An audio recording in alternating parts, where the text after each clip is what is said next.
चलिए solution start करते हैं। पहला क्वेश्चन स्क्रीन पर है, which of the following computers are used in bank, railway and airlines. मतलब हमारे टाइप ऑफ कंप्यूटर हमने जो पढ़े थे उनमें वो कौन सा कंप्यूटर जो बैंकिंग, रेलवे और एयरलाइंस में यूज होता है।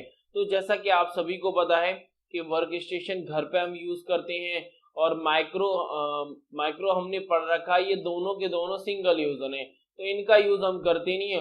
अगर बात करें बैंक, रेलवे एंड एयरलाइंस की तो ये बड़े लेवल पे यूज होते हैं और हमने पढ़ा है कि मेन फ्रेम और मिनी ये दोनों के दोनों मल्टी यूजर हैं, लेकिन मेन फ्रेम ऐसा है जो बड़े लेवल पे डेटा यूज करता है। बैंकिंग में ऐसा तो है नहीं कि एक ही व्यक्ति यूज करता है, मैनी पर्सन रहते हैं। तो ऑप्शन नंबर सेकंड करेक्ट हो जाएगा। आगे बात कर रहे हैं ऑप्शन क्वेश्चन नंबर सेकंड तो बहुत ही ज्यादा आसान है। एमएस वर्ड का डिफॉल्ट एक्सटेंशन पूछा है तो सबको पता है कि सर डॉट डीओसी होता है। क्या होता है? डॉट डीओसी होता है। आरटीएफ वर्ड पैड का, नोट पैड का, टीएक्सटी और डॉट डीसीओ हमारा वैलिड नहीं है, ये इनवैलिड है। काफी लोग इस ऑप्शन नंबर सेकंड में फंस गए थे जहां पर सिर्फ और स्पेलिंग के साथ छेड़खानी की गई थी। अगर हम बात करें ऑप्शन क्वेश्चन नंबर थर्ड की तो थर्ड कह रहा है इनमें से कौन सा इम्पैक्ट प्रिंटर नहीं है। तो इम्पैक्ट में हमने दो प्रिंटर रखे थे, हमने डॉट मैट्रिक रखा था, डीजी व्हील रखा था। साथ ही साथ में अगर इम्पैक्ट नहीं है तो वो नॉन इम्पैक्ट की बात करेगा और नॉन इम्पैक्ट में हम लेजर को लेके गए थे और इंकजेट को गए थे। अगर इन दोनों में ध्यान से देखोगे तो आपको एक ऑप्शन नजर आएगा sir thermal printer is the correct answer, क्योंकि ड्रम, चेन और हमारे जो बैंड है वो डॉट मैट्रिक में आते हैं या फिर इम्पैक्ट प्रिंटर की कैटेगरी में आते हैं। अगर हम क्वेश्चन नंबर 4 की तरफ बढ़े तो मेलवेयर के अगेंस्ट अगर हम मतलब चेक करना चाहते हैं तो कौन सा निवारक उपाय नहीं है। मतलब मेलवेयर को से अगर बचना चाहते हैं तो कौन सा ये तरीका मेलवेयर से बचने का नहीं होगा। अगर पहले ऑप्शन में जाओगे तो antivirus, anti malware and other जो सॉफ्टवेयर होते हैं उनका उपयोग करना बिल्कुल सही बात है। अगर आप एंटीवायरस का उपयोग कर रहे हैं तो कहीं ना कहीं बचोगे आप, ठीक है। दूसरी बात है कि अपने ब्राउज़र की सेटिंग को कॉन्फ़िगर करना, ये भी अच्छी बात है। उन प्रोग्राम को सिस्टम से हटा देना जिन्हें आप नहीं जानते, ये और अच्छी बात है। मतलब जिन्हें आप जानते ही नहीं, जिनका आप यूज ही नहीं करते, उन्हें हटा दो, तो कभी कभी वही मैलिशियस या मेलवेयर हो सकते हैं। लास्ट है अनवांटेड जो हमारे पास जो मेल आए हैं उन पर क्लिक करना। तो जब आप क्लिक करोगे तो नौता दोगे मेलवेयर को। अनवांटेड जो जंक मेल होते हैं उन पर हम कभी क्लिक नहीं करते। क्यों? क्योंकि वहां पर अनऑथराइज या फिर ऐसे मेलिशियस प्रोग्राम के आने के चांसेस ज्यादा रहते हैं, ठीक है। अगर हम आगे बेसिस पर जाएं तो आगे हमें समझ में आएगा जस्ट एक मिनट, थोड़ा सा क्वेश्चन कट रहा है उसे मैं सही कर देता हूँ। क्वेश्चन कटना नहीं चाहिए, वैसे क्वेश्चन मुझे लग रहा है दिखना तो चाहिए, पूरा दिख रहा है ना आपको। चलिए तो 5 है, लाइनेक्स ऑपरेटिंग सिस्टम में किस डायरेक्टरी में सिस्टम पर डेटा को अब तक सबसे सबसे बड़ा हिस्सा होता है। तो सबको पता है कि ये टेम्पररी की बात करता है, ये बाइनरी की बात करता है, ये डिवाइस फाइल की बात करता है, ये डिवाइस फाइल की बात करता है। वहीं अगर हम लार्ज लेवल पर अगर डेटा की बात करें तो वहां पे यूजर के साथ जाते हैं, यूएसआर के साथ जाते हैं। तो ऑप्शन नंबर फर्स्ट करेक्ट था। अगर याद हो तो लाइनेक्स की हर डायरेक्टरी को मैंने बहुत अच्छे से समझाया था। आप फंसे होंगे इस क्वेश्चन में, बट एग्जाम में इस प्रकार के क्वेश्चन आते हैं, कभी लाइनेक्स से ऐसे क्वेश्चन ट्रीट किए जाते हैं। अगर क्वेश्चन नंबर 5 आपका गलत है तो टेंशन की जरूरत नहीं, यानी आप उन क्वेश्चन को गलत कर रहे हैं जो 7 to 8 की कैटेगरी में यानी कभी कभी आते हैं। तो 5 के साथ अगर आप गलत सोच रहे हैं, जैसे मैं बोलता हूं कि जैसे स्कोर आता है आप एनालाइज करिए, तो एनालाइज में अगर 5 गलत निकला है तो आपको कुछ नहीं करना, 5 को एक बार अच्छे से रीड करके जो लाइनेक्स में मैंने लास्ट में आपको जो डिवाइस डायरेक्टली पढ़ाई थी, जो 5 से 6 पॉइंट पढ़ाए थे, उनको बस रिवाइज कर लो, बस हो गया काम, इससे ज्यादा नहीं करना। चलिए वो कौन सा जो सिस्टम सॉफ्टवेयर का एग्जांपल नहीं मतलब एप्लीकेशन है, तो ब्राउजर हमारा करेक्ट हो जाएगा, क्योंकि डॉस, विंडोज और एंटीवायरस यूटिलिटी है तो ये कहीं ना कहीं सिस्टम के अंदर ही आता है। तो ऑप्शन नंबर पहला ही करेक्ट होगा। अगर हम आगे जाएं तो आगे जाने पर वो कौन सा एक्सेल का फंक्शन है जो लॉजिकल है। लॉजिकल मतलब ऑन और ऑफ केस में जाता है, तो option number first is the correct answer, क्योंकि एंड फंक्शन और फंक्शन, नॉट फंक्शन, ये फंक्शन ही हमने लॉजिकल के अंदर पढ़े थे। अगर हम आगे जाते हैं तो आगे जाने पर हमें क्वेश्चन नंबर 8 मिलता है। 8 का उपयोग 8 क्वेश्चन है, इनमें से कौन सा हार्डवेयर जिसका उपयोग वीडियो मेमोरी को बढ़ाने और इसकी डिस्प्ले की क्वालिटी और हाई डेफिनेशन बनाने के लिए हम किसका यूज करते हैं? वीडियो की बात आ रही है तो हम ग्राफिक कार्ड का यूज करेंगे। देखो, साउंड कार्ड साउंड को क्वालिटी बढ़ाता है, एनआईसी कार्ड नेटवर्क की फैसिलिटी देता है, सबको पता है, और मेमोरी कार्ड में हम स्टोरेज करते हैं। मेमोरी कार्ड जो होता है वो मेमोरी में स्टोरेज के लिए यूज होता है। मेमोरी कार्ड लगा रहे हैं तो मेमोरी जो हमारी चिप होती है उसको हमारे कंप्यूटर से कनेक्ट करने के लिए हम मेमोरी कार्ड का यूज करते हैं। तो ये कनेक्शन आपको समझ में आना जरूरी है। वहीं क्वेश्चन नंबर 9 की तरफ जाए तो बैच ऑपरेटिंग सिस्टम कब आया था? तो बैच ऑपरेटिंग सिस्टम हमारे फर्स्ट जनरेशन में आया था, तो ऑप्शन नंबर 4 करेक्ट हो जाएगा, क्योंकि 1960 सीधा फर्स्ट जनरेशन के पीरियड से कहीं ना कहीं मैच कर रहा है। अगर हम 10 की तरफ जाएं तो कौन सा रैम के संबंध में गलत है? रैम के संबंध में अगर पहला ऑप्शन देखेंगे तो पहला कह रहा है कि RAM is directly access by CPU, CPU के द्वारा डायरेक्ट एक्सेस की जाती, बिल्कुल सही है। सेकंड में जाओ, रैम कंप्यूटर की प्राइमरी मेमोरी का पार्ट है, ये भी सही है। रैम का उपयोग उस डेटा को स्टोर करने के लिए किया जाता है जिसे वर्तमान में सीपीयू प्रोसेस कर रहा है, ये भी कहीं ना कहीं बात सही है। और रैम नॉन वोलेटाइल है, ये बात तो गलत है। क्यों? क्योंकि रॉम नॉन वोलेटाइल नहीं वोलेटाइल होती। नॉन वोलेटाइल का मतलब डेटा परमानेंट स्टोर करना, और वोलेटाइल का मतलब होता है टेम्पररी बेसिस पे स्टोर करना।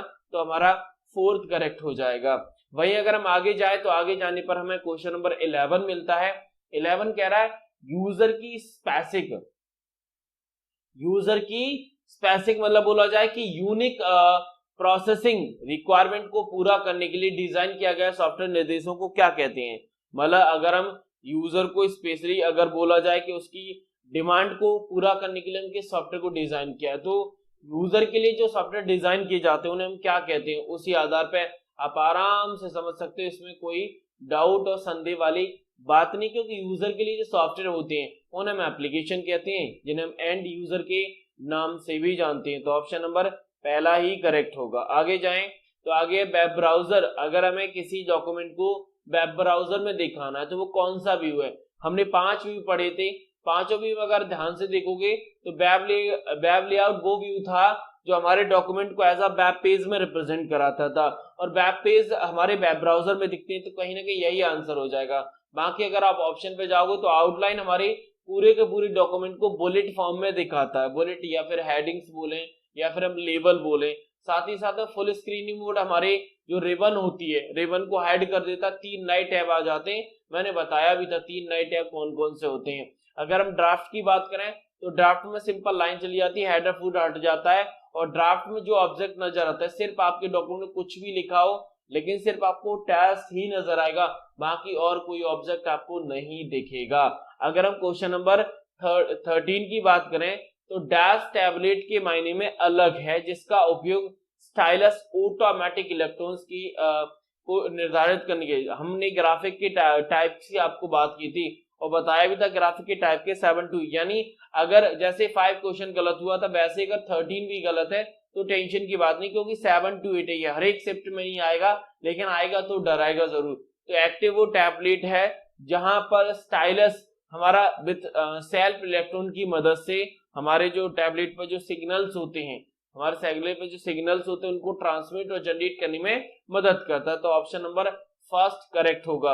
वहीं अगर हम आगे जाएं तो आगे जाने पर ऑप्शन नंबर 14 मिला। 14 में आप सभी को बताए हेक्साडेसिमल, बिल्कुल 0 से लेकर 9 तक तो हमें कोई परेशानी नहीं थी, लेकिन जैसे ही 10 आता 10 को हम 10 नहीं लिखते, ए लिखते। तो पूछा ये 14 को हम क्या लिखेंगे? सर 14 को अगर काउंट करोगे तो 14 हमारा क्या हो जाएगा सर? ई करेक्ट हो जाएगा। क्यों? क्योंकि 11 से क्या बनेगा बी, 12 के क्या बनेगा सी, और 13 से क्या बनेगा डी, तो 14 ऑटोमेटिक ही आ जाएगा। तो option number third is the correct answer. इनमें से कौन सी प्राइमरी मेमोरी नहीं है? प्राइमरी मेमोरी नहीं है। अब देखो प्राइमरी मेमोरी रैम होता है, बिल्कुल होता है, लेकिन अगर आप लास्ट ऑप्शन पे जाओगे हार्ड डिस्क है, हार्ड डिस्क हमारी सेकेंडरी मेमोरी है, तो यही आंसर हो जाएगा। बाकी कैश रजिस्टर्ड प्राइमरी मेमोरी का ही एग्जांपल है, एसरैम भी आए, डीरैम भी आए, सब भी आए, इवन रोम भी आए, तो रोम हमारा प्राइमरी मेमोरी का ही एग्जांपल होता है। अगर हम क्वेश्चन नंबर 16 की बात करें तो ये अगेन 7 to 8 वाला क्वेश्चन है। अगेन ये क्वेश्चन सीधा नहीं आएगा, लेकिन आएगा तो परेशान जरूर करेगा। यानी अगर 16 भी गलत हुआ है तो एक बार अच्छे से रीड करना है और आगे जाना है। यानी ऐसे ही क्वेश्चन हमेशा नहीं आते, लेकिन आते तब परेशान जरूर करते हैं। अगर हम 16 की बात करें तो पॉलिसी मतलब पॉलिसी सेटिंग को के बाद काउंटर कुछ मिनटों को निर्धारित करता है। यूजर साइन इन करने में विफल होने में विफल होने पर साइन इन प्रयास काउंटर 0 रीसेट करने की बताता है। मतलब जैसे आपने अपने मोबाइल को जैसे सपोज दैट लॉग इन किया या फिर आप मोबाइल के पासवर्ड इंटर करते वो गलत हुआ 3 बार अटेम्प्ट किया तो आपको पता है कि वो लॉक्ड आउट हो जाता है। जैसे 3 बार गलत डालोगे तो लॉक्ड आउट हो जाएगा। उसके बाद जैसे 30 सेकंड का टाइम चलता है तो जो जब तक जीरो नहीं होता तब तक हम उसे रीसेट नहीं कर सकते। तो रीसेट अकाउंट लॉग जैसे ही 0 आ जाए उसके बाद हम रीसेट कर सकते हैं, अगेन उसे अटेम्प्ट कर सकते हैं। आगे क्वेश्चन नंबर अगर हम 17 की बात करें, एरर की पहचान करने के लिए ओएसआई मॉडल की डैश लेयर टेलर का उपयोग करती है। मतलब ओएसआई मॉडल की वो कौन सी लेयर है जो एरर को डिफाइन करती है, मतलब एरर को चेक करेगी। समझ में आया? यानी एरर की पहचान के लिए ओएसआई मॉडल की लेयर बतानी है। अब फ्रेम में पता है, एक बात आपको अच्छे से नजर आ रही होगी कि फ्रेम अगर नजर आ रहा है कि हमारा देखो डेटा हमें पता है एप्लीकेशन, प्रेजेंटेशन और सेशन डेटा रहता था, मैसेज डेटा रहता था। वहीं जैसे आगे जाते ट्रांसपोर्ट पे वो सेगमेंट होता है और आपके नेटवर्क पर पैकेट के बाद फ्रेम के बाद हमारा नेटवर्क पर पैकेट रहता है, उसके बाद डेटा लिंक पे फ्रेम और लास्ट फिजिकल पे हमारा बिट हो जाता है। यहाँ पे फ्रेम्स की बात आ रही तो फ्रेम सीधा डेटा लिंक लगाओगे। Option number 3 is the correct answer. Question number 18 की बात करें, वीडियो कंटेंट स्ट्रीमिंग करते समय डेटा को सेगमेंट को प्री लोड करने की जो प्रथा है, जो प्रोसेस है या प्रैक्टिस है, उसे हम क्या कहेंगे? यानी स्ट्रीमिंग हो रही उससे पहले प्री लोडिंग है, उसे हम क्या कहेंगे? Sir buffering is the correct answer. क्यों?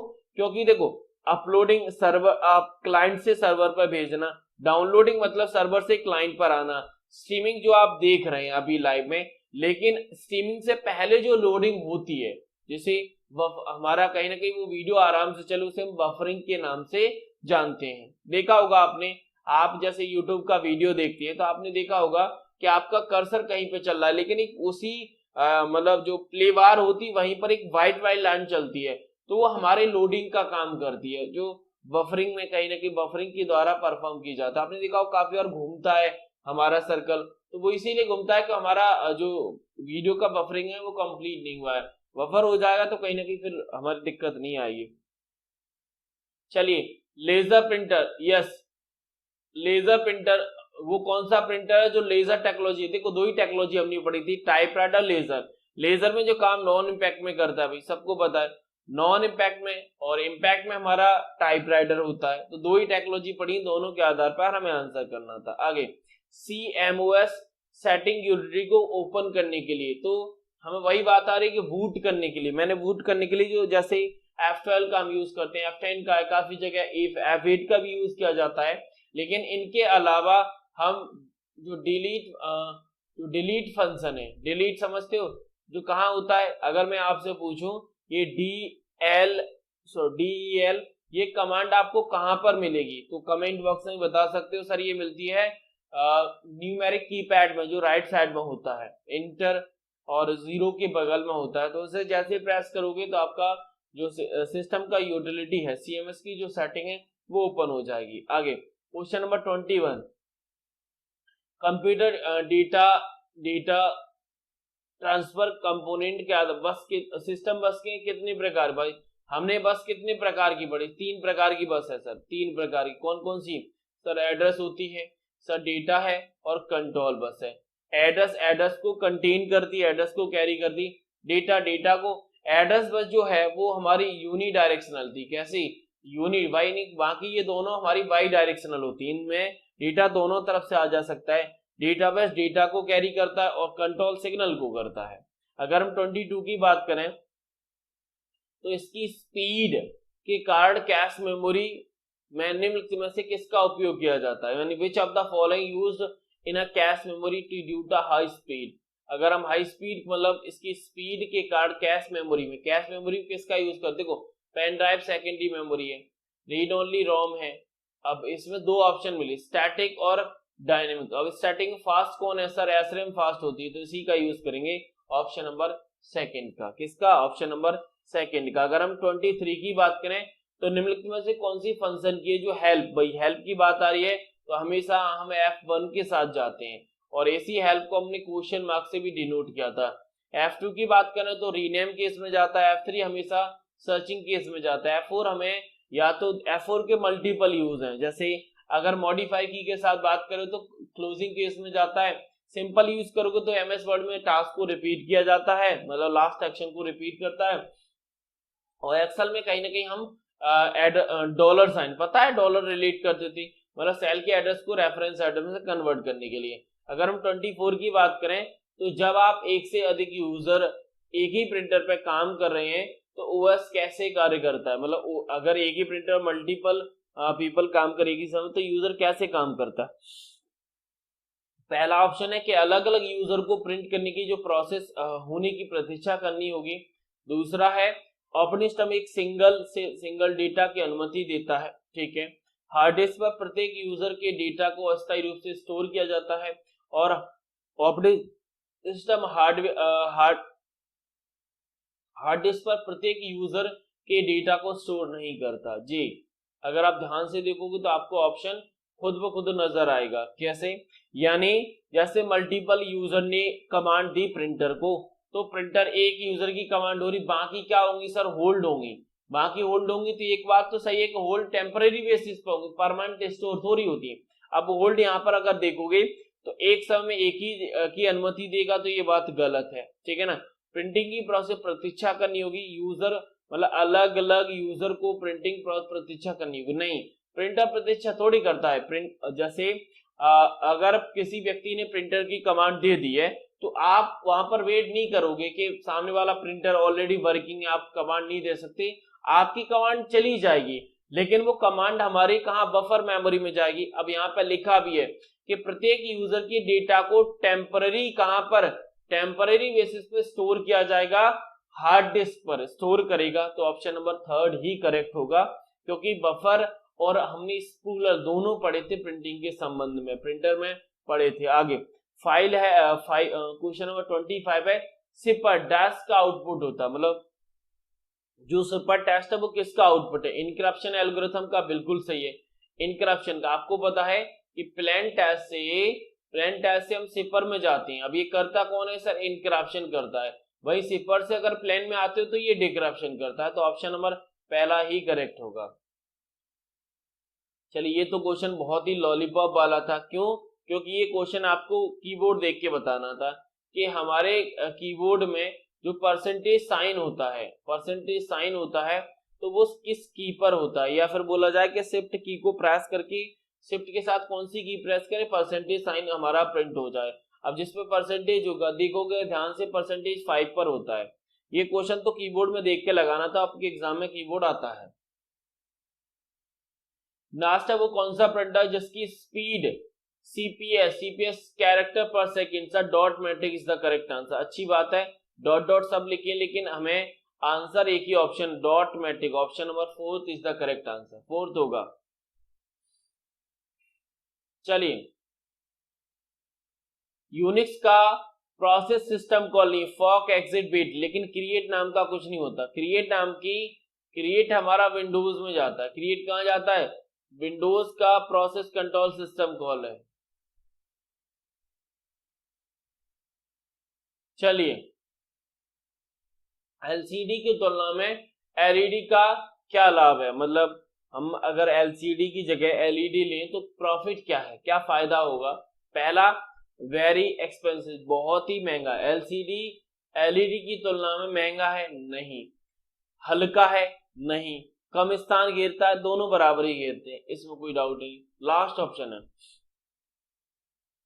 Provide high contrast and better wing angle, बिल्कुल सही है भैया कि एलसीडी की तुलना में एलईडी का क्या है, वेरी एक्सपेंसिव, बहुत ज्यादा प्राइस में ज्यादा डिफरेंस नहीं आता है, वेट में भी समथिंग 19-20 का, लेकिन ज्यादा डिफरेंस जो मेजर डिफरेंस है ना वो ये है कि उसकी कंट्रास्ट और व्यू का जो एंगल है वो कहीं ना कहीं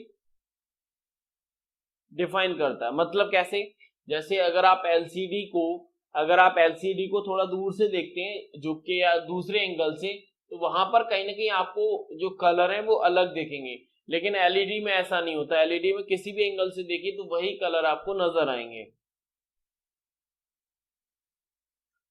चलिए, गूगल कैलेंडर में डिफॉल्ट व्यू कौन सा होता है, मतलब हमारा गूगल कैलेंडर डिफॉल्ट रूप से मंथली दिखाई देता है, मंथली।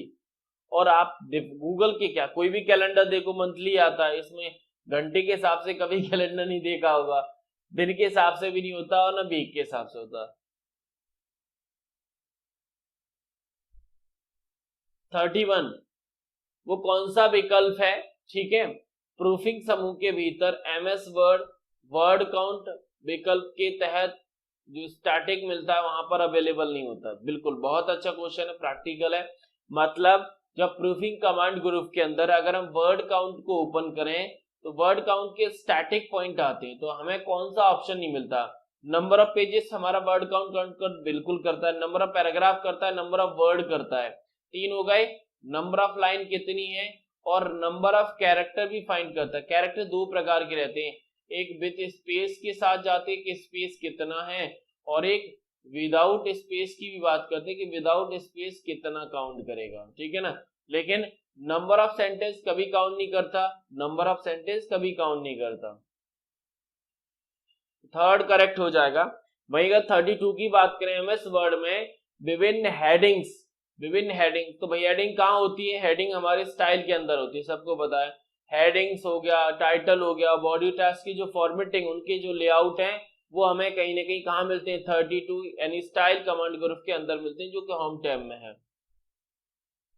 33 एमएस पावर पॉइंट में प्रेजेंटेशन में डिफॉल्ट स्टैंडर्ड लेआउट कौन सा है, मतलब जैसे अगर हम पावर पॉइंट को ओपन करते हैं तो हमें एमएस पावर पॉइंट में पता है कि हमारे स्लाइड के 9 लेआउट आते हैं। पूछा जा रहा है कि डिफॉल्ट लेआउट कौन सा। देखो, मेनू और ब्लैंक नाम का कोई लेआउट नहीं है। लेआउट जो है वो टाइटल एंड कंटेंट स्लाइड और टाइटल स्लाइड है, दो ही लेआउट कंफर्म है, तो दो ऑप्शन तो हट गए देखती है। अब इन दोनों में से बताना है।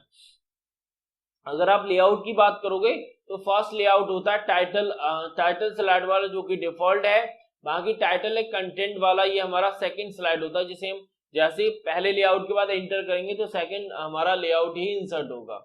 यानी अगर आपका डिफॉल्ट लेआउट हमारा टाइटल स्लाइड अवेलेबल है, अगर वहां पर हम नई स्लाइड लेंगे तो हमें वही स्लाइड मिलेगा, टाइटल एंड कंटेंट वाला, ठीक है। अगर हम 34 की बात करें तो फॉन्ट साइज को इंक्रीज करना है, फॉन्ट साइज को क्या करना है, फॉन्ट साइज को कम करना है, फॉन्ट साइज को कम करना है। तो भाई ये तो आसान, देखो ये दोनों तो हटा दो, दोनों में कोई दिक्कत नहीं है। ये फॉन्ट साइज को कम करता है, डिक्रीज करता है, और ये फॉन्ट साइज को इंक्रीज करता है, तो ऑप्शन नंबर पहला ही करेक्ट होगा। शॉर्टकट की है, शॉर्टकट की इसी बेस में आती है। अगर हम 35 की बात करें तो एप्पल के द्वारा कौन सा वेब ब्राउजर, वो कौन सा वेब ब्राउजर एप्पल ने बनाया है, माइक्रोसॉफ्ट। अगर हम एक्सप्लोरर की बात करें तो ये हमारा किसका है सर, एमएस का है। ये मौजूला का है, ये क्रोम गूगल का है, क्रोम गूगल का है। सफारी किसका है सर, एप्पल का, जिसके हमें क्वेश्चन में बात करनी है, तो ये भी आसान था। अगर हम 33 की बात करें तो हमें टैब एक्टिव करना, आप सभी को पता है टैब एक्टिव करने के लिए हम अल्ट की को प्रेस करते हैं। अब अल्ट की के साथ अगर एफ जाओगे तो फाइल टैब आएगा, एफ जाओगे तो फाइल टैब आएगा, एच करोगे तो होम टैब आएगा, एन करोगे तो इंसर्ट टैब आएगा, जी करोगे तो डिजाइन टैब आएगा। तो आंसर क्या होगा सर, आंसर ऑप्शन नंबर 4। क्यों, क्योंकि डिजाइन टैब को एक्टिव करने की बात आ रही थी, डिजाइन टैब को एक्टिव करने की बात आ रही थी।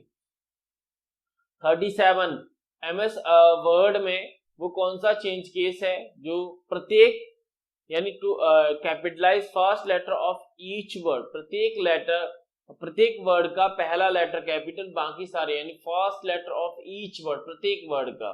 चलिए, तो प्रत्येक वर्ड का पहला लेटर कैपिटल है तो उसे हम कैपिटल ईच वर्ड के नाम से जानते हैं, पता है, क्योंकि हर वर्ड का पहला, नाम में ही डेफिनेशन मैंने लिखा भी है यहाँ पर, ठीक है।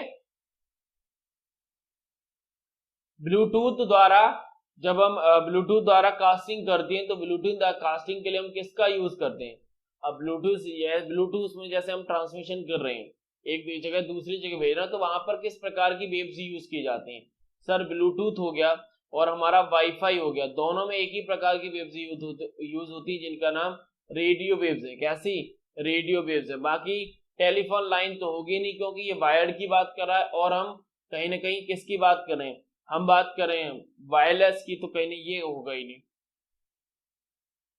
चलिए क्वेश्चन नंबर 39 की बात करें, एमएस वर्ड में आइडेंटिफाई द ऑप्शन, बिल्कुल ऑप्शन आइडेंटिफाई करना है, यानी पैराग्राफ है और लाइन एंड पैराग्राफ स्पेसिंग है, paragraph and line and paragraph spacing है, पैराग्राफ में जाओ उसके बाद लाइन एंड पैराग्राफ स्पेसिंग में जाओ। तो यहाँ पर अगर आप देखोगे तो ऑप्शन नंबर पहला भी करेक्ट है और दूसरा भी करेक्ट है, लेकिन अगर आप ज्यादा प्रायोरिटी दोगे तो अगर आपने होम कर दिया था तो होम में कोई प्रॉब्लम नहीं है, होम में कोई इश्यू नहीं है, पूछो क्यों नहीं है, क्योंकि जब आप पैराग्राफ होम टैब के अंदर जाते हो तो वहां पर आपको लाइन एंड स्पेसिंग दोनों मिलेगी, लेकिन अगर आप वहां पर जाओगे वहां पर तो लाइन एंड स्पेसिंग ये दोनों डायरेक्ट ऑप्शन नहीं मिलता है, लाइन एंड पैराग्राफ स्पेसिंग नहीं मिलता है, यानी ज्यादा प्रायोरिटी अगर आपने फर्स्ट ऑप्शन, काफी लोगों ने फर्स्ट किया होगा, काफी लोगों ने फोर्थ किया होगा, तो दोनों केस में आपके आंसर सही है। पूछो कैसे, क्योंकि पहली बात तो पैराग्राफ जो डायलॉग बॉक्स है वो होम में भी मिलता है, लेआउट में मिलता है। सर आप दोनों आंसर सही कैसे बता रहे हो, देखो अगर पैराग्राफ के बाद लाइन एंड पैराग्राफ स्पेसिंग को एक्सेस करने की बात आ रही है तो line and paragraph spacing command special तौर पर हमें होम टैब में मिलती है, लेकिन इस होम टैब के साथ साथ अगर लाइन एंड पैराग्राफ स्पेसिंग की बात कर रहे हैं तो इसे हम लेआउट टैब से भी एक्सेस कर सकते हैं, लेकिन वहां पर डायरेक्ट नहीं मिलती है, हमें कोई चीज डायरेक्ट नजर आ रही है, कोई चीज डायरेक्ट नहीं नजर, तो जो डायरेक्ट होती है उसका हम ज्यादा प्रायोरिटी देते हैं। जैसे मैंने क्वेश्चन बताया था कि अगर हम पूछें कि इसमें से मतलब विंडोज किस प्रकार के सॉफ्टवेयर का एग्जांपल है, और ऑप्शन में सिस्टम है और ऑपरेटिंग सिस्टम है, तो अब सिस्टम भी सही है ऑपरेटिंग भी सही है, लेकिन हम प्रायोरिटी किसको देंगे, ऑपरेटिंग सिस्टम को। तो वैसे यहाँ पर है, अगर आप पैराग्राफ में सीधा line and paragraph spacing command की बात करोगे तो आपको होम टैब में ही नजर आएगी, लेकिन आप एक्सेस कर सकते हो मतलब लेआउट से। दोनों आंसर सही है, पहला किया है तब भी सही मानना आप, अगर आपने फोर्थ किया है तब भी सही है, इसमें कोई डाउट नहीं है, मतलब दोनों केस में आपके आंसर सही। मैंने ऑप्शन को घुमाया था, बट कभी कभी ऐसा नहीं होता कि आंसर सही हो जाए, बट एग्जाम में क्वेश्चन कैसे पूछा जाए तो उस चीज को बचने के लिए हम इस चीज का कहीं ना कहीं यूज भी करते हैं। चलिए अब आ गया क्वेश्चन नंबर 40 है, 40 है, 40 को कर दीजिए भाई। कैसे करोगे पता है, क्वेश्चन आसान है तो इसीलिए क्वेश्चन भी है, क्या है, स्टेटमेंट बताना है with reference to line and paragraph spacing, line and paragraph spacing के संबंध में गलत बताना है, ठीक है भाई। चलिए पहला ऑप्शन कह रहा है कि आप कंट्रोल कर सकते हैं पैराग्राफ के पहले बाद में लाइन, बिल्कुल सही है, हम पैराग्राफ के पहले और बाद में लाइन छोड़ सकते हैं, इसमें कोई हमें डाउट और संदेह नहीं है। दूसरा ऑप्शन कह रहा है कि आप फॉर्मेटिंग सेव करने में आप सभी फॉर्मेटिंग को सेव करने के लिए एमएस वर्ड में सेव एट डिफॉल्ट फीस का उपयोग करते हैं, ठीक है ठीक है ठीक है। लाइन स्पेसिंग पैराग्राफ के प्रत्येक अक्षर के बीच का स्पेस होता है, मतलब लाइन स्पेसिंग जो है वो पैराग्राफ के प्रत्येक लेटर, मतलब लाइन स्पेसिंग की बात करें तो प्रत्येक लेटर के बीच में स्पेस है, मतलब आपने जैसे एमएस के बीच में ये बीच में स्पेस है ना, इसे हम लाइन स्पेसिंग कहेंगे, तो यही बात गलत है, यही बात गलत है, क्योंकि लाइन स्पेसिंग और पैराग्राफ स्पेसिंग वर्टिकली की बात कर, ऐसे स्पेस की बात करता है, और लाइन और पैराग्राफ दोनों अगर आप ऐसे बात करो तो ये इंडेंटेशन होता है जो हॉरिजॉन्टल बेस पे जाता है, यानी लाइन स्पेसिंग हमारा वर्टिकली बात करेगा, तो ये ऑप्शन हॉरिजॉन्टल की बात कर रहा तो सीधा यही गलत होगा, यही आंसर सही होगा। बाकी लाइन स्पेसिंग को आप कस्टमाइज कर सकते हैं क्योंकि मल्टीपल ऑप्शन आता है जहां से आप अपने तरीके से कस्टमाइज कर सकते हैं। 41 है, पैराग्राफ में आमतौर पर एमएस वर्ड डॉक्यूमेंट में हेडिंग्स, एमएस वर्ड डॉक्यूमेंट में हेडिंग्स हो गया और हेडिंग्स हो गया, सब हेडिंग हो गया, इसके अलावा स्पेस छोड़ सकते हैं, यानी पैराग्राफ स्पेसिंग अगर आप लगा रहे हो तो पैराग्राफ स्पेसिंग में हम किन में स्पेस को ऐड करते हैं, यानी पैराग्राफ की स्पेसिंग कहां कहां पर आप अप्लाई कर सकते हो, तो हेडिंग्स तो है, हेडिंग के साथ साथ सब हेडिंग है, तो ये दोनों ऑप्शन तो ठीक है, इनमें तो कोई परेशानी है नहीं, लेकिन परेशानी कहां पर है, पैराग्राफ स्पेसिंग आप देखो पैराग्राफ में लगाओगे, बिल्कुल सी पैराग्राफ स्पेसिंग को पैराग्राफ में तो लगाओगे ही, तो यही आंसर सही है, पहला ही आपने लगाया था पहला ही सही होगा। अगर हम बात करें एमएस वर्ड में पेज सेटअप ग्रुप में कॉलम, पेज सेटअप ग्रुप में कॉलम के कितने ड्रॉप डाउन मेन्यू मिलते हैं, यस ये तो बहुत अच्छा है। चलिए सर 6 ऑप्शन मिलते हैं, कौन कौन से, सर 1 मिलता है, सर 2 मिलता है, सर 3 मिलता है, ये 3 तो ऑप्शन वैसे हैं, इसके अलावा आपका लेफ्ट मिलता है, सर राइट मिलता है और मोर कॉलम मिलता है जो कस्टम की बात करता है, मोर कॉलम मिलता है जो कि कस्टम की बात करता है, यानी अपने तरीके से आप कस्टमाइज कर सकते हो। 43, इंफॉर्मेशन प्रोड्यूस करने के लिए डेटा को कंट्रोल एंड मैनिपुलेट करने के लिए कंपोनेंट है, processor is the correct answer. सबको पता है कि डेटा को कंट्रोल करना, मैनिपुलेट, प्रोसेस करना है तो हमारा प्रोसेसर ही होगा। 44, एमएस वर्ड में लेआउट टैब के भीतर, लेआउट एमएस वर्ड में लेआउट टैब, ठीक है, लेआउट टैब के अंदर किस समूह में हमें स्पेसिंग ऑप्शन मिलता है? भाई स्पेसिंग ऑप्शन कहाँ मिलेगा? लेआउट टैब के अंदर स्पेसिंग कहाँ मिलता है? लेआउट टैब में अगर बात करोगे तो हमारी थीम, पेज बैकग्राउंड है नहीं, क्योंकि लेआउट टैब की बात करें तो ये दोनों के दोनों ऑप्शन हमारे डिजाइन टैब में पहुंच गए हैं।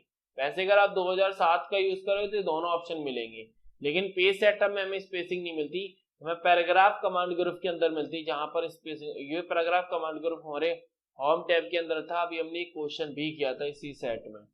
अगर हम 45 की बात करें तो 45 है उस एमएस, ठीक है, अगर आप एमएस वर्ड पर काम कर रहे हैं, ठीक है, सॉरी एमएस वर्ड पर नहीं, एमएस एक्सेस पर काम कर रहे हैं। किस पे काम कर रहे हैं? एमएस एक्सेस पर काम कर रहे हैं। Which the following type of data, data type बताना है। टू स्टोर टेस्ट, ठीक है, लॉन्गेस्ट, लंबा टेस्ट स्टोर कराना है तो शॉर्ट टेस्ट। अगर आप करेंसी, करेंसी, नंबर, नंबर, तो long test is the correct answer, क्योंकि टेस्ट के बेसिस पर दो ही हमारे डेटा टाइप है। एक तो शॉर्ट है जिसे हम टेस्ट के नाम से भी जानते हैं, लॉन्ग जिसे हम सब मेमो के नाम से भी जानते हैं। 46, डैश फीचर डॉक्यूमेंट में किए गए ऑल चेंजेस को ट्रैक करता है, ठीक है, जिसमें एमएस वर्ड में इंटरसन, डिलीटिशन, फॉर्मेटिंग, जी कौन है वो? कौन सा track? Sir track change is the correct answer. सही बात है, क्योंकि ट्रैक चेंज में ही हमें ये सारे ऑप्शंस नजर आते हैं। ट्रैक चेंज में ही सारे ऑप्शन, और पांच चीज, ट्रैक चेंज हमेशा पांच चीजों पर करता है। किस किस पर? सर ट्रैक चेंज में देखो पांच चीजें होती है, इंसर्ट, डिलीट, मूव, फॉर्मेट और कमांड, ध्यान, कमेंट, ध्यान रखना, पांच चीजें हमेशा काम करती हैं। 47, dash provide graphical representation of data in their associate pivot table। किसी pivot टेबल का आप ग्राफिकल रिप्रेजेंटेशन करना चाहते हैं तो क्या करेंगे? सर आप टेबल नहीं, pivot चार्ट, पता है ग्राफिकल रिप्रेजेंटेशन की जब भी बात आती है तब हम चार्ट की बात करते हैं।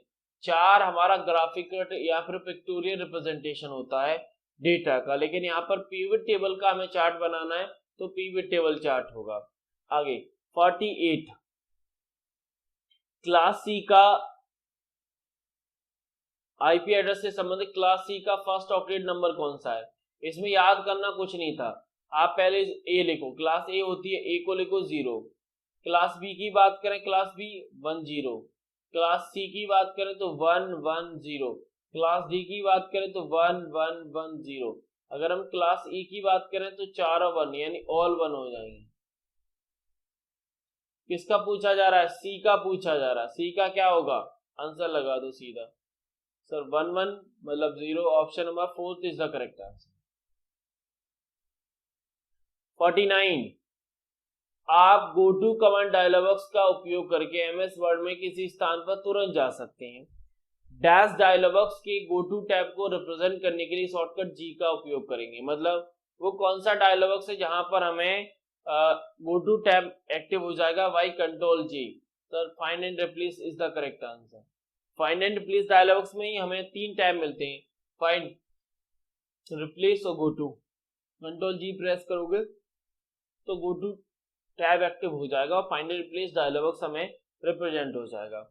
अगर हम 50 की बात करें, 50, निम्नलिखित में से कॉम्प्लीमेंट्री लैंग्वेज जो कि वेबसाइट और वेब पेज बनाने के लिए, डिजाइन करने के लिए उपयोग की जाने वाली एचटीएमएल मार्कअप कोड में स्टाइलिश में मदद करती है। ये भी अच्छा है। क्या होगा? Sir CSS is the correct answer, क्योंकि मैंने आपको बताया था एचटीएमएल में और फॉर्मेटिंग करनी है और डिजाइनिंग करनी है आपको, तब आप सीएसएस का यूज करते हो, और करनी है तो आप जावा स्क्रिप्ट के साथ जाते हो। किसके साथ? जावा स्क्रिप्ट के साथ। 51 वो कौन सा प्रोटोकॉल है जो कनेक्शन लेस है, कनेक्शन ओरिएंटेड हमारा टीसीपी है। टीसीपी कौन सा है सर, कनेक्शन ओरिएंटेड है, और यूडीपी हमारा कनेक्शन लेस होता है। कैसा होता है, कनेक्शन लेस। और ये दोनों प्रोटोकॉल हमें किस लेयर पे मिलते हैं सर, ट्रांसपोर्ट लेयर पे। कहाँ मिलते हैं, ट्रांसपोर्ट लेयर पे। कंप्यूटर का लास्ट क्वेश्चन क्या है, which of the following file format represent quick time video format. ठीक है, वो कौन सा फाइल फॉर्मेट है जो कि मैक में वीडियो फाइल फॉर्मेट में यूज होता है। तो देखो ये जेपीजी फाइल है, एमआईडी ये ऑडियो फाइल है, ये इमेज फाइल है, और ये हमें पता है सिस्टम फाइल है जिसे हम एग्जीक्यूटेबल कहते हैं। तो आंसर फिर कौन सा होगा सर, एक ही ऑप्शन बचा है, ऑप्शन नंबर सेकंड हो गया करेक्ट। बस यही था। ठीक है, तो ये कंप्यूटर का सॉल्यूशन है। बाकी मैथ्स रीजनिंग का देखना है तो वो भी देख लेते हैं, चलिए देखें। हाँ जी, मैथ्स का पहला क्वेश्चन आपने किया होगा, एक बार आप खुद से प्रयास करिए फिर मुझे बताइए कैसे करना है। हाँ जी, क्विकली करो।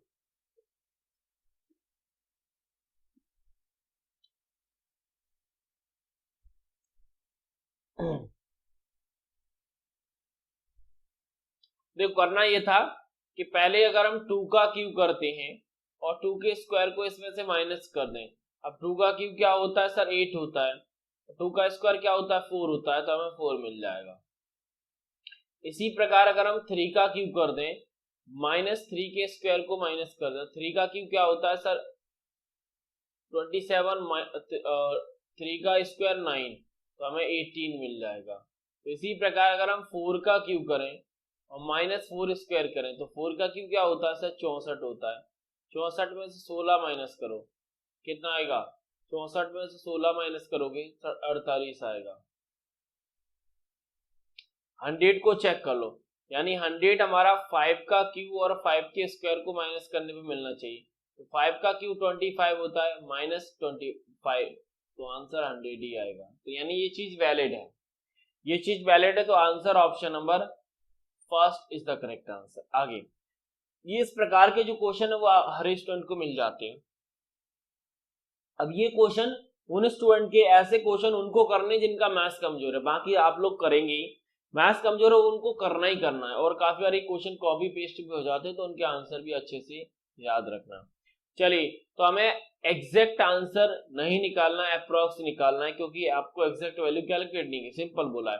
तो आप इस 32.1 को आप 32 लिख सकते हैं, मल्टीप्लाई इसको आप क्या लिख सकते हैं सर 28 पे 00, इसको आप क्या लिख सकते हैं सर डिवाइड बाई 550 प्लस 2120। ठीक है, तो यहां से क्या हो सकता है, ये नंबर डिवाइड में जा रहा है, चलिए तो इसे मैं डिवाइड में ले लेता हूं। ये नंबर पहले हमें डिवाइड करना होगा ना, तो इसीलिए पहले हम डिवाइड में ही ले जाते हैं। प्लस का 120 है, ये प्लस का 120 है। अब देखो यहाँ पर अगर मैं 0 से 0 कैंसिल आउट कर दूं कोई परेशानी नहीं।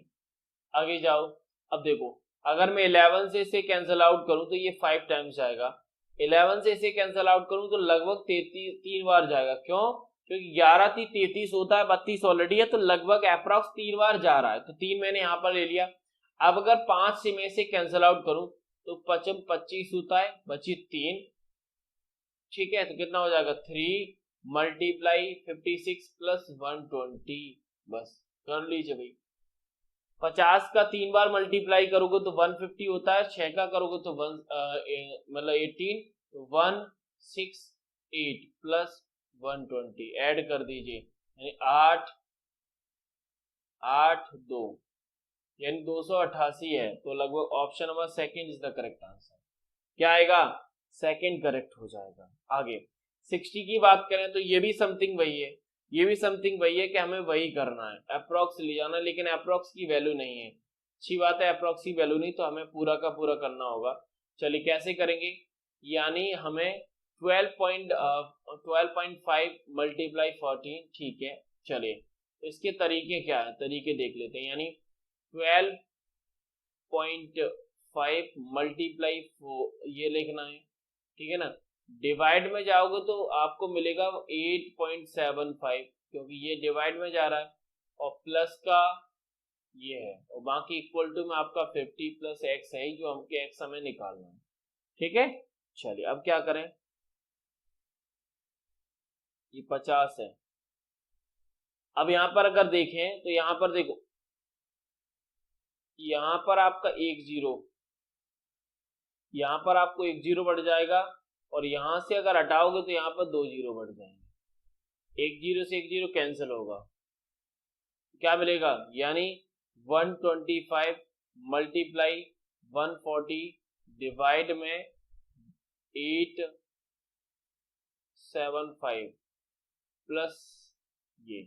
अब इसे कैंसिल करना है, अब इसे क्या करना है, कैंसिल करना है, करेंगे, परेशानी नहीं होनी चाहिए। देखो 25 से ही कर लो, पहले 25 से कर लो, 25 से 5 बार जाएगा, 25 5 125 होता है, 5 बार जाएगा।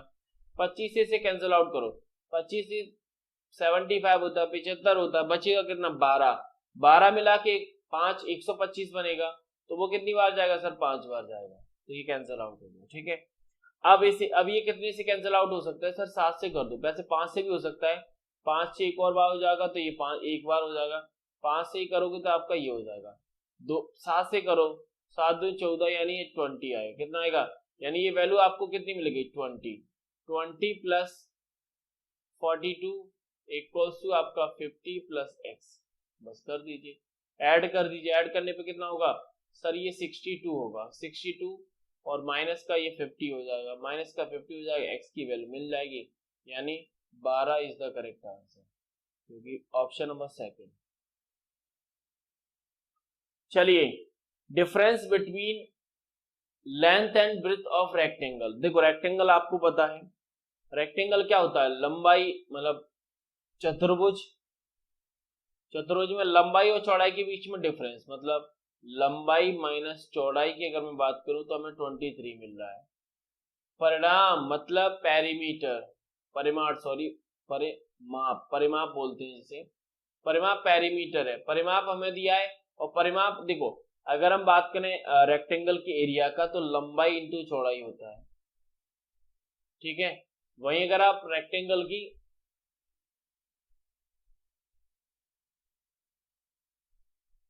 परिमाप की बात करोगे तो परिमाप होता है कि 2 लंबाई प्लस चौड़ाई, जो कि 206 के बराबर होगी।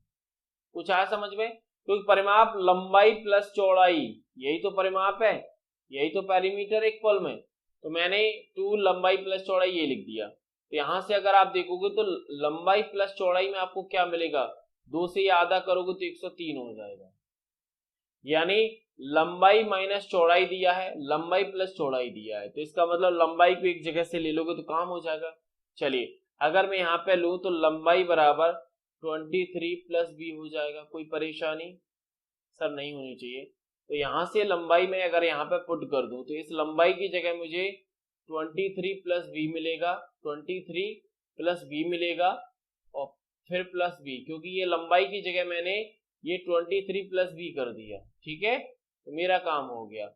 अब यहाँ पे कितने भी हैं सर, ये 2 भी हो जाएगा, तो ये 23 है तो ये इधर जाएगा, 23 अगर माइनस का होगा यहाँ पर 23 माइनस कर दोगे तो कितना आएगा सर, 3 मतलब 80 आ जाएगा, 80, यानी 2b बराबर 80 है, तो b बराबर कितना है सर, b बराबर 40 होगा, b बराबर कितना होगा 40।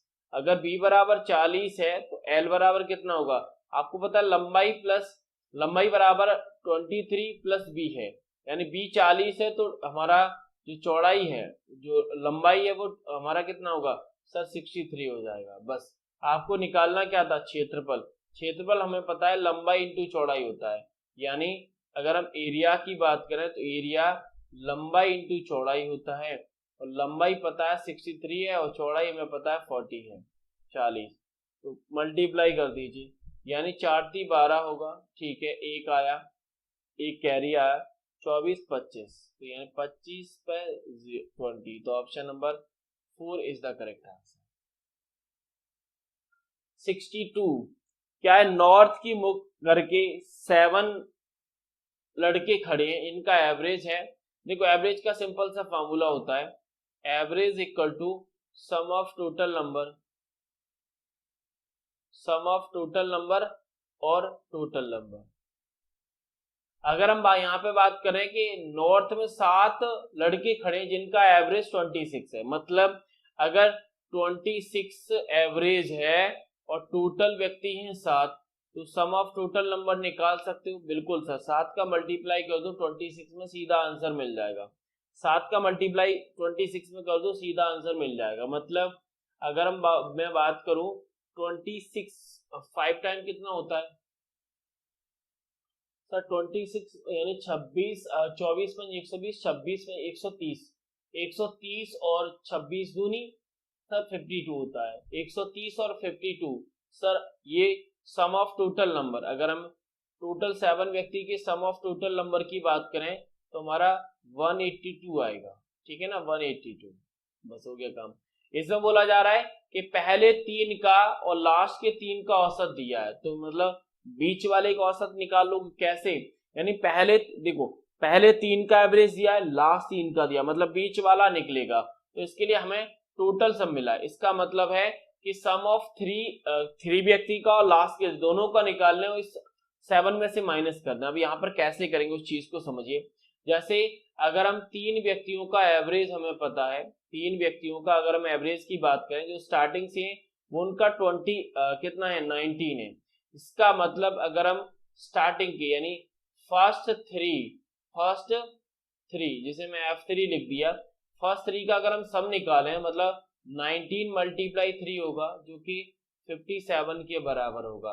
अगर हम लास्ट 3 की बात करें तो एवरेज हमारा 32, तो 32 मल्टीप्लाई 3 होगा, 32 मल्टीप्लाई 3 यानी 96 होगा। कितना होगा 96।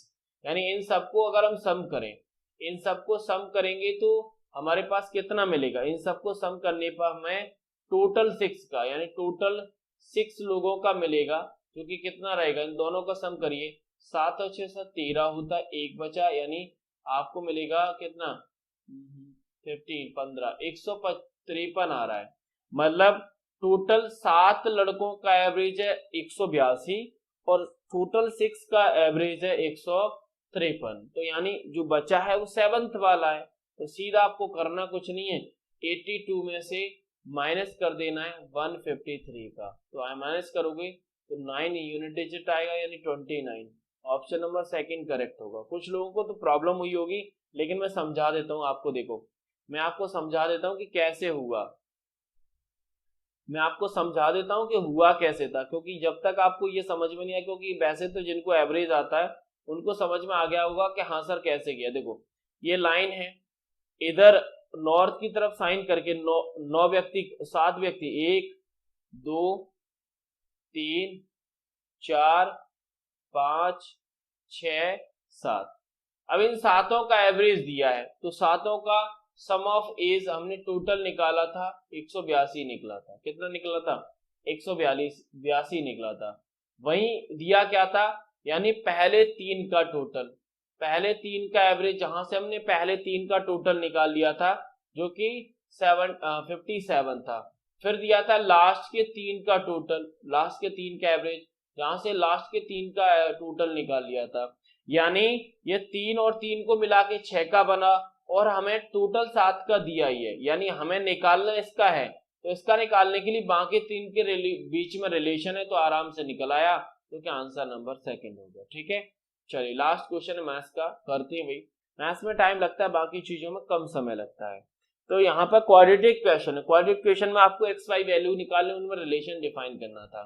चलिए यहाँ पर अगर एक्स की वैल्यू निकालोगे तो x की वैल्यू देखो, ये 10x स्क्वायर ही रहेगा, ये 10x स्क्वायर ही रहेगा, लेकिन इस 32 को हम क्या ब्रेक करें कि 170 बन जाए। तो ये क्वाड्रेटिक क्वेश्चन अगर आप सोच रहे हो कि मैं आपको बढ़ा दूं और आपको सीधा क्लियर हो जाए, तो थोड़ा सा मुश्किल है। जो थ्योरी बताई थी वहां से क्लियर करके आए होंगे आप, यहाँ से सीधा हमें क्या करना है, क्वेश्चन को करना होता है।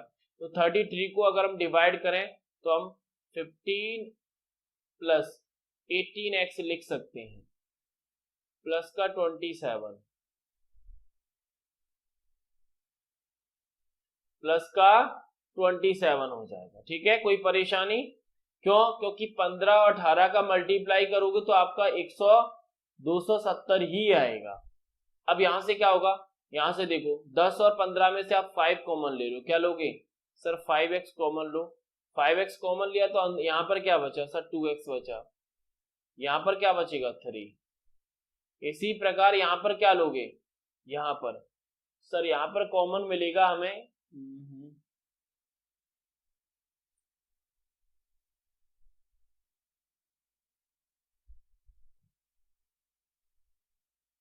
9।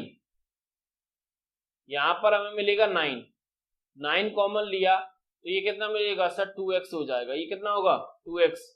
और ये कितना होगा? 3x। चलिए भाई, तो यहां से अगर वैल्यू देखोगे तो ये देखो, ये दोनों कॉमन है, यानी 5x प्लस 9 और 2x एक ब्रैकेट में प्लस 3 बराबर 0। ठीक है, तो यहां से x की वैल्यू निकाल सकते हो बिल्कुल। चलिए, तो 1 बराबर 0 यानी 5x प्लस 9 बराबर 0। तो यहां से x की वैल्यू मिल जाएगी। x की वैल्यू करोगे तो 9 इधर जाएगा तो माइनस का हो जाएगा, -9 डिवाइड बाई 5। इसी प्रकार हमारा 2x प्लस 3 बराबर 0 होगा। तो यहाँ से x की वैल्यू मिल जाएगी, 3 इधर जाएगा तो माइनस का हो जाएगा, -3 डिवाइड बाई 2। यानी x की वैल्यू 9 डिवाइड बाई 5 और x की वैल्यू दूसरी है -3 डिवाइड बाई 2। ठीक है, चलिए x की वैल्यू निकल आई। अब हम y की वैल्यू की बात करते हैं। y में ये है, चलिए तो इसे हम y की वैल्यू पे क्या लिखेंगे? तो चलो 5y स्क्वायर। अब 19 को क्या लिखें? 18 5 90। 19 को 90 कैसे बनाएं? तो 19 को 90 बनाने के लिए 10 प्लस 9 कर दीजिए, ओपन अपने आप बन जाएगा। ठीक है ना, यानी 19 को 10x प्लस 9 कर दीजिए, 19 बन जाएगा प्लस 18। ठीक है, ये होता है जब हम ब्रेक करते हैं। अब यहां से क्या करना है? कुछ नहीं करना, 5 कॉमन लो। 5 बाई कॉमन लिया तो अंदर क्या बचेगा सर? y। 5, अच्छा ये y है, x नहीं है, ये y है, यहाँ पर y है। ठीक है, कोई दिक्कत नहीं। तो 5 बाई कॉमन लिया तो यहाँ पर ये 2 बचेगा। यहाँ पर देखो क्या लेंगे सर? हमने लिया 9। 9 कॉमन लेंगे तो यहाँ पर बचेगा y और यहाँ पर बचेगा 2। तो यहाँ से क्या बन गया? यानी 5 बाई प्लस का 9 और y प्लस 2। ठीक है, y प्लस 2। तो यहाँ से बराबर 0, यानी इसका मतलब है 5 बाई प्लस का 9 बराबर 0 और y प्लस 2 बराबर 0। चलिए, तो यहाँ पे y की वैल्यू अगर निकालते हैं तो माइनस का 9 डिवाइड बाई 5। एक तो y की वैल्यू ये आ गई। ठीक है, दूसरी y की वैल्यू क्या आएगी? 2 माइनस का उधर जाएगा, प्लस का है तो माइनस का हो जाएगा, यानी माइनस का 2। तो यहाँ पर हमें क्या वैल्यू देखो, x की वैल्यू क्या थी सर? माइनस का 9/5 है और दूसरी वैल्यू थी माइनस का 3/2। अगर हम y की वैल्यू देखें तो y की वैल्यू है सर हमारे पास कितनी है? अगर y की वैल्यू देखोगे तो y की माइनस का 9, यानी एक x की वैल्यू y की वैल्यू बराबर है। एक y की वैल्यू और x की वैल्यू क्या है? बराबर है। क्या है? बराबर है। बाकी यहाँ पर देखो, ये माइनस का 1.5, माइनस का 1.5, ये माइनस का 2 है। बड़ा कौन है? बड़ा कौन है सर? x वाला बड़ा है, माइनस का 2 छोटा है। तो यानी बराबर के साथ साथ x बड़ा भी होगा, बराबर के साथ x बड़ा भी होगा, जो कि ऑप्शन नंबर सेकंड में लिखा है। क्यों? क्योंकि x की वैल्यू एक तो मैच कर रही, दूसरी मैच नहीं कर रही है। क्यों? क्योंकि x की वैल्यू एक -1.5 है, एक माइनस का 2 है। अब -1.5 बड़ा होता है या -2 बड़ा होता है? सर -1.5 बड़ा होता है, तो आंसर ऑप्शन नंबर सेकंड आ जाएगा। चलिए, अब बात करते हैं रीजनिंग। रीजनिंग बहुत आसान होती है, आसानी से हो जाती है। रीजनिंग का पहला क्वेश्चन है। क्वेश्चन में जैसे जैसे बोला है हमें इस मतलब इस अरेंजमेंट के अंदर हमें बताना ऐसे कितने सिंबल है, ऐसे कितने सिंबल है, मतलब हमें सिंबल बताने हैं जिनके ठीक बाद लेटर, यानी सिंबल के बाद लेटर है और ठीक पहले एक नंबर है, ठीक पहले एक नंबर है। ठीक है, जहां पर सिंबल मिले, जहां पर सिंबल मिले रुक जाओ, बाद में लेटर और पहले नंबर दोनों चेक करो। चल मिलते जाएंगे, हम रुकेंगे। चलिए, अगर आप यहाँ पर देखो ये हमें सिंबल मिला, क्या बाद में लेटर है? नहीं, तो ये नहीं होगा। आगे यहाँ पर देखो, क्या बाद में लेटर है? बिल्कुल है। पहले नंबर बिल्कुल, एक तो सीक्वेंस हमारा ये बन गया। ठीक है, चलिए आगे जाओ। जैसे चलते चले जाएंगे, ये मिला, क्या बाद में लेटर? नहीं। ये एक ये मिला, क्या बाद में लेटर है? बिल्कुल, लेकिन पहले नंबर नहीं, तो ये भी नहीं होगा। क्या बाद में लेटर है? बिल्कुल है, लेकिन पहले नंबर नहीं है, तो ये भी नहीं होगा। आगे जाओ, क्या बाद में लेटर पहले नंबर है? बिल्कुल है, तो ये एक ये हो जाएगा। आगे जाओ, आगे ये भी नहीं होगा, ये भी नहीं होगा। तो आप सिर्फ दो ही हैं, सिर्फ दो ही हैं, $2 C और 4 B, ये दो ही बन रहे हैं। ठीक है, चलो आगे 65 में उलना, श्रेणी और टिबिया, मतलब इन तीनों का रिलेशन जिस प्रकार है उसी प्रकार से आपको इन तीनों की तरह एक रिलेशन को भी डिफाइन करना था। इन तीनों की तरह एक रिलेशन को डिफाइन करना था कि कैसे है।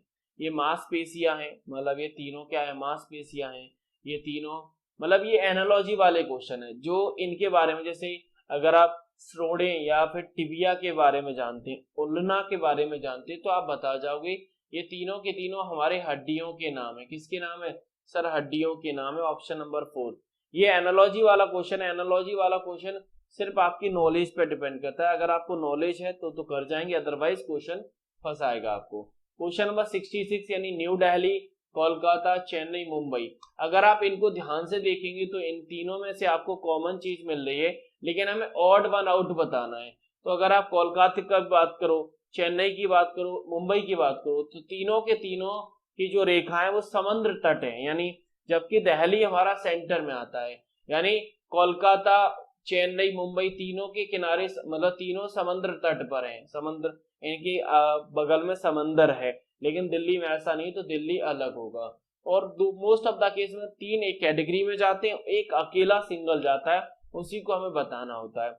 अब यहाँ पर क्या है, 4 शब्द दिए, चारों में जोड़े बनाए गए हैं जो कि निश्चित एक सामान्य रिलेशन को डिफाइन करते हैं। हमें उस जोड़ी का सिलेक्शन करना जो अलग है, यानी सेम है। पहले तो देखो प्रीवियस क्वेश्चन था उसमें ऑड वन आउट निकालना था, लेकिन यहाँ पर एक स्टेप आगे। पहले तो रिलेशन बताइए कि समान रिलेशन है, मतलब इनका रिलेशन बिल्कुल अच्छा है कि एक के बाद एक का पार्ट दूसरा है, मतलब सेकंड पार्ट ऑफ फर्स्ट, मतलब पहले का दूसरा पार्ट है, और फिर उनमें ऑड वन आउट निकालना है। क्या करने का है?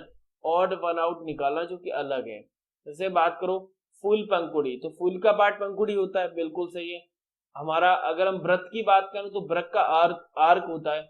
कबर की बात करें, अगर हम कबर की बात करें तो कबर का पार्ट पेज नहीं, देखो कबर का पार्ट पेज नहीं होता। कुर्सी में लेग मतलब पैर होता है, ये बात भी सही है। देखो ये भी सही है, ये भी सही है।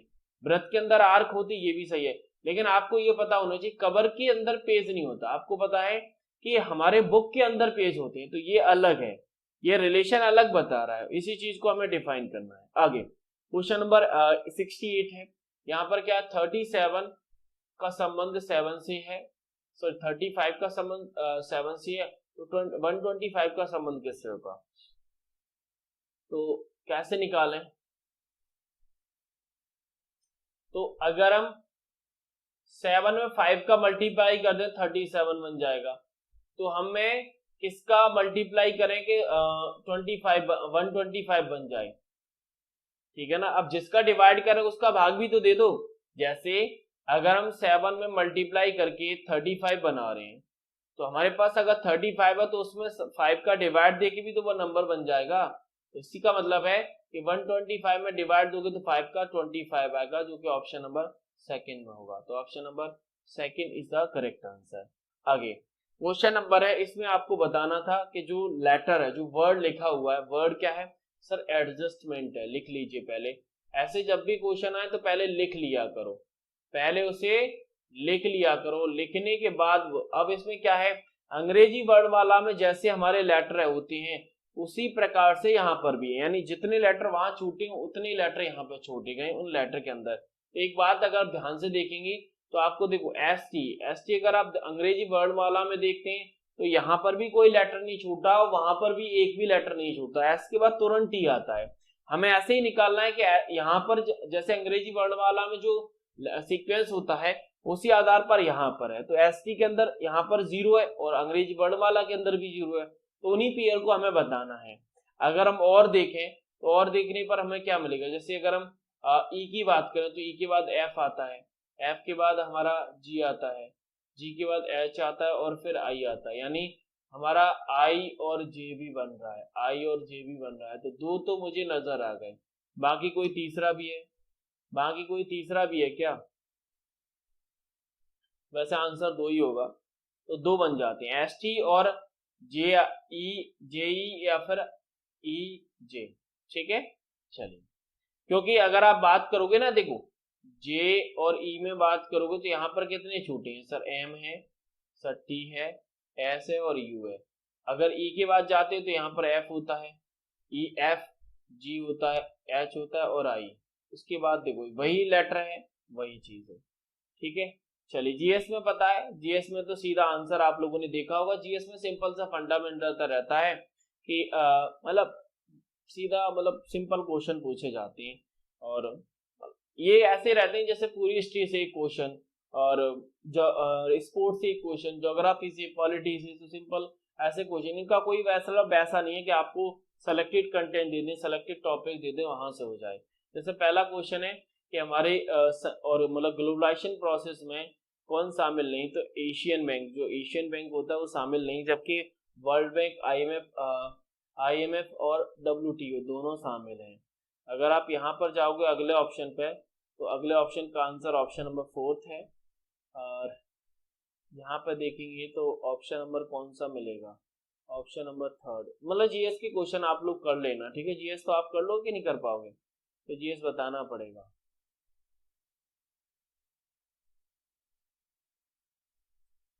पढ़िएगा, आंसर मैंने बता दिया, ये देखो option number 3। Follow on cricket में होता है। Fundamental rights in constitution, fundamental right में भी किसका फंडामेंटल राइट नहीं है, तो समान कार्य समान वेतन, हाँ समान कार्य समान वेतन नहीं है। बाकी हमारा राइट टू स्पीच है, मतलब बोल सकते हैं, इक्वालिटी है, ये सब है। लास्ट ऑप्शन है स्टेटमेंट कंसाइल,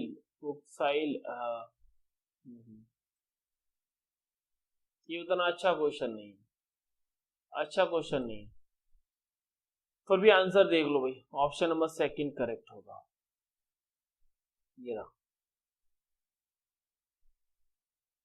दोनों ऑप्शन सही। ठीक है, पैसेज करना चाहते हो पैसेज भी कर सकते हो, पैसेज भी आसान। पैसेज में देखो पहले आपको क्वेश्चन पढ़ने हैं, पहले क्वेश्चन पढ़, पैसेज का सबसे आसान तरीका क्वेश्चन पढ़ो। क्वेश्चन देखो, पहला क्वेश्चन पैसेज का कह रहा है, मोंटी की स्कूलिंग शिक्षा में क्या बाधा आई, मतलब मोंटी ने स्कूलिंग शिक्षा की तो प्रॉब्लम क्या आई, पहला क्वेश्चन माइंड में सेट कर लो। दूसरा, नंबर से याद नहीं करना, बस क्वेश्चन समझना है। दूसरा क्वेश्चन है, मोंटी बड़ा होकर क्या करना चाहता था, मोंटी बड़ा होकर क्या करना चाहता था। 7 पेज का विस्तार असाइनमेंट मोंटी के बारे में क्या दर्शाता है, मतलब 7 पेज का एक एक डेडिकेट पेज था जो डिटेल था, वो मोंटी के बारे में क्या डिफाइन करने का प्रयास करता है। और नेक्स्ट है, उसके शिक्षक ने मोंटी को इतना खराब ग्रेड क्यों दिए, मतलब मोंटी को शिक्षक ने खराब ग्रेड किस रीजन की वजह से दिए, रीजन क्या था, शिक्षक ने मोंटी से क्या सीखा, मतलब शिक्षक ने मोंटी से क्या सीखा था। तो इस संबंध, क्योंकि काफी स्टूडेंट की डिमांड थी कि सर आप पैसेज नहीं कराते, तो पैसेज भी करा देता हूँ भाई, पैसेज में भी कोई डाउट नहीं है। अगर आप ध्यान से देखोगे तो पैसेज में हमें ज्यादा परेशानी नहीं होती, क्योंकि पैसेज आराम से हो जाता है। ठीक है, चलिए, तो आप पैसेज पढ़ोगे, पढ़ते ही आपको आंसर मतलब पूरी समझ में आ जाएंगे। पैसेज में क्या है, पैसेज ध्यान से पढ़िए। यह कहानी मोंटी रॉबर्ट्स नाम की एक लड़के की है, जो कि सैन्योट्स में एक घोड़े की खेती का घोड़े के खेत का मालिक है।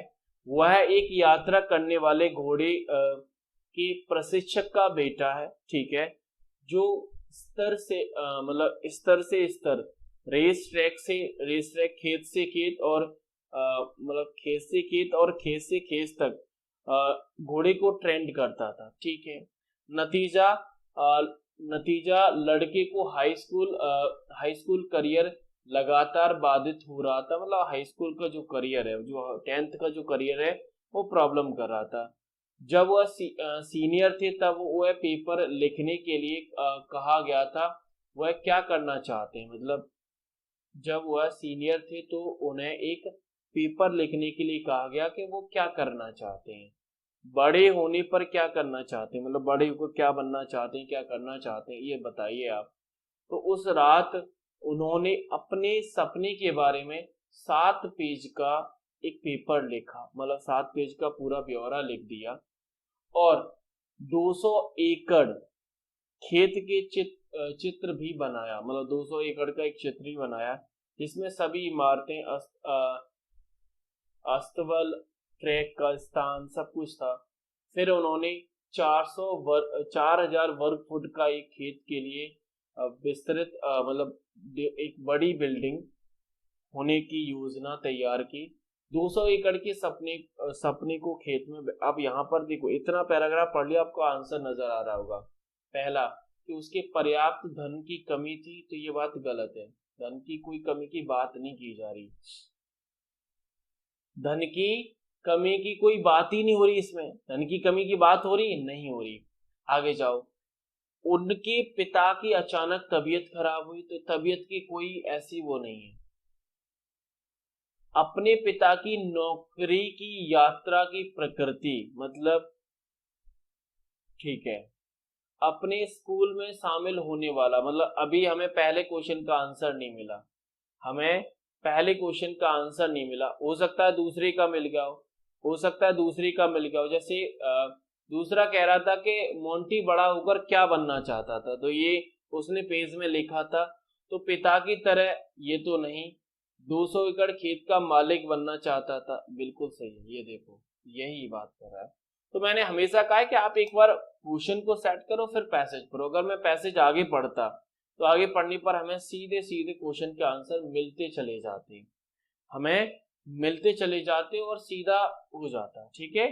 तो बाकी मैं प्रैक्टिस के तौर पर कुछ पीडीएफ कुछ पैसेज कराऊंगा आपको, और जो मॉक टेस्ट में दी जा रही है अगर आप उनको लगाएंगे तो ज्यादा सफलता मिलेगी आपको, ठीक है। क्योंकि यहाँ पर मैं वही पैसेज देता हूँ जो कहीं ना कहीं पेपर में पूछी जाती हैं, तो वो उन पैसेज से हमें पैटर्न और सब कुछ समझ में आता है, एक लॉजिक भी डिफाइन होता है। चलिए, तो फिर मैं मिलता हूँ फिर अगले वीडियो में, तब तक के लिए थैंक यू, शुक्रिया।